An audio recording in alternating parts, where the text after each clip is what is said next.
Magandang araw mga kaibigan. Gusto kong i-share sa inyo ang resulta ng isang online survey. Presidential survey ito. 66,000 respondents ang bumoto sa survey nito. Ginawa ni Kainaman EH Channel 21 hours ago. So wala pang isang oras, wala pang isang araw, ang dami nang bumoto. 66,000 votes. Okay, ito ang tanong. Kung sakaling kumandidato sila sa pagkapangulo sa 2028 presidential election, sino ang iboboto mo? So, BP Sara, Martin Romualdez, Amy Marcos, Raffy Tulfo. So ito po ang resulta. Unahin natin. Raffy Tulfo, 5%. Amy Marcos, 2%. Martin Romualdez, 2%. BP Inday Sara Duterte, 91%. Grabe. Halos 9 out of 10 respondents of voters pumili kay BP Sara. Magbasa tayo sa mga comments. Dominic Tulipas. Kung ako lang po masunod, ang gusto ko ngayon na maging Pangulo si BP Sara Duterte kasi po matagal pa ang 2028. Marami na mga nangyayari. Si Lorna Ferguson. BP Sara is the best president ever. Si Cambalso Brimonte. Noon gusto ko maging Pangulo kahit sino man sa mga Tulfo.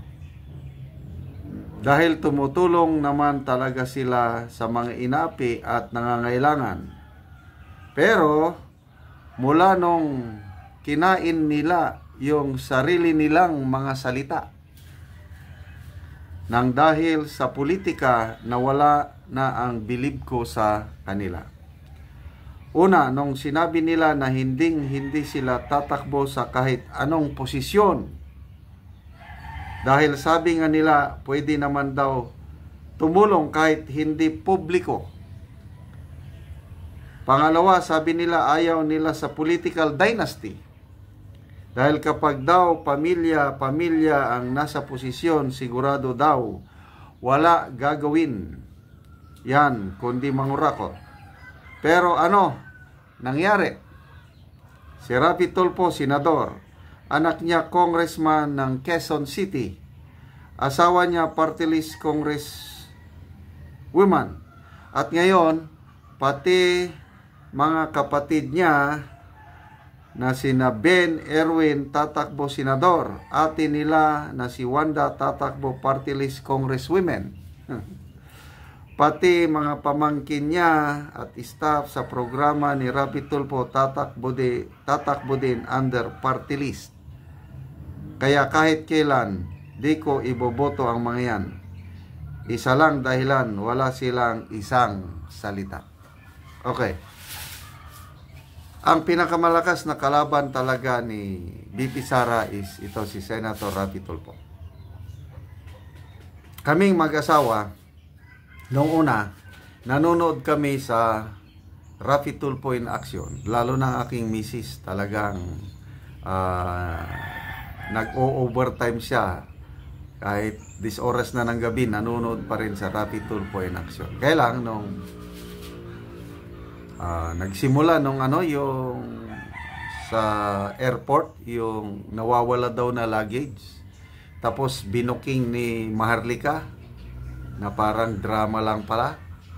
Nako, doon ako nagsimula na magduda kay Senator Raffy Tulfo. Anyway, basta ang maglalaban sa 2028, Tulfo versus BP Sara. Jonathan Torda, sabi niya, I voted for BP Sara Duterte for President. Auring, we love and always support VP Sara Duterte. Siciliano Probido, wala nang iba, VP Sara ang iboboto ko. So, ang mga nag-comments dito, poros mga supporters ni VP Sara, pero mo, 66,000 votes, wala pang isang araw. 91% kay VP Sara, 5% lang kay Rapi Tulfo, 2% lang kay Speaker Romualdez, and Amy Marcos 2%. Malala ko yung pinaka-latest na survey, I think November ata lumabas yun or October last year. WR numero. Tay sina VP Sara at Senator Rapi Tulfo at 24% each. Ang pinakakulelat si Speaker Martin Romualdez at 1%. So, sa isang patas na eleksyon, hindi talaga magpre-presidente si Speaker Martin Romualdez kahit anong gawin pa niya. Okay? Uubusin man niya pondo, akap, ayuda, wala, hindi umi-epekto yung kanyang ayuda eh. Wais na ang mga Pilipino ngayon, tatanggapin yung ayuda, tapos iboboto ang gusto nila. Kasi ang tao, pera namin yan. Bakit hindi namin tanggapin? Kaya lang kung tingin nila mabibili ang boto, palagay ko hindi na. Nag-iisip na ang Pilipino ngayon. Okay? So, wa-effect ang mga ayuda ng mga kongresista.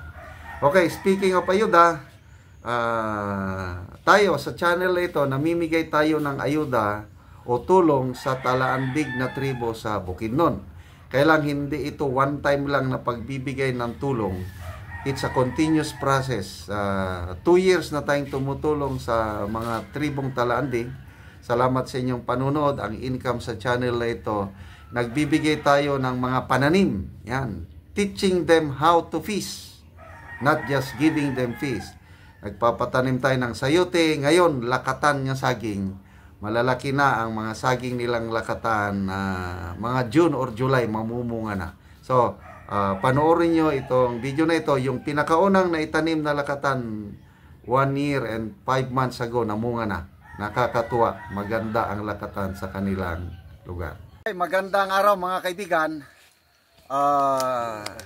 Nandito ako ngayon sa tanim ng Talaandig tribe. Yung tanim nilang lakatan, ito, namunga na. Pasalamat natin ang Diyos dahil sa biyaya, namunga na. Okay. Namunga na ang saging. Saging, okay. Ikaw ang nagtanim? Ako, sir. Mga pila ka tuig o bulan bago namunga? Kuan ni siya. Ako gipintada sa Mayo. Isa ka tuig og 5 ka bulan. Oh. Isang taon at 5 buwan namunga na walay abono. Walay abono. Oh, so dito natin makita na mataba, tambok ang inyong yuta dahil walang abono na pamunga ninyo. Oh. So pwede ang lakatan din sa inyo. Pwede ang lakatan. Mayo ang yuta. Mayo ang yuta. O karon, di ba nagtanom na mo lakatan ay abono? Pila ka lakatan ang imo ng tanom karon nga buhina nga ginabunuan? Pila ka punuan? 170. Mahimong dato na ni si Sidrino. Ikaw, pila ka lakatan? Kuan sir, nakakuha siya nakatanam. To 202. Na, nga naman nga mas dagan ka. Matag man na ay sumilya sir, akong ilipak. Oh, aptek sa palakpakan si Nore. So, yung dagko nga similya, gitunga-tunga nimo. Ito nga nako kay na may sumilya po nga nagturok akong gi. Kinsa may pinakadaghan og tanom? Ikaw, pila itanom nimo? Pila? Ako sir, 200 na gyud na kapil. 200 taben? Oh. Ikaw? 180 sir. Oh. Kinsa may pinakadagan? Si Cesar. Sir, Pila tanom nimo? 100. Ha? 240. Okay, so sige lang.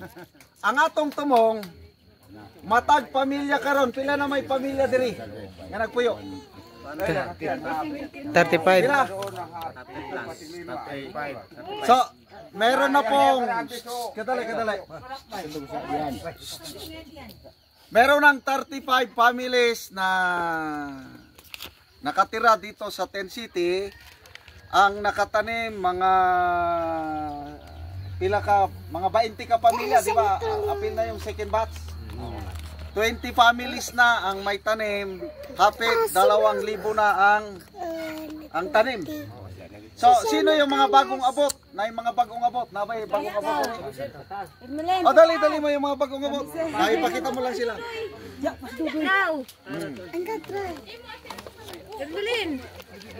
Okay, so, yung mga bagong abot, mga ilang pamilya yung bagong dating?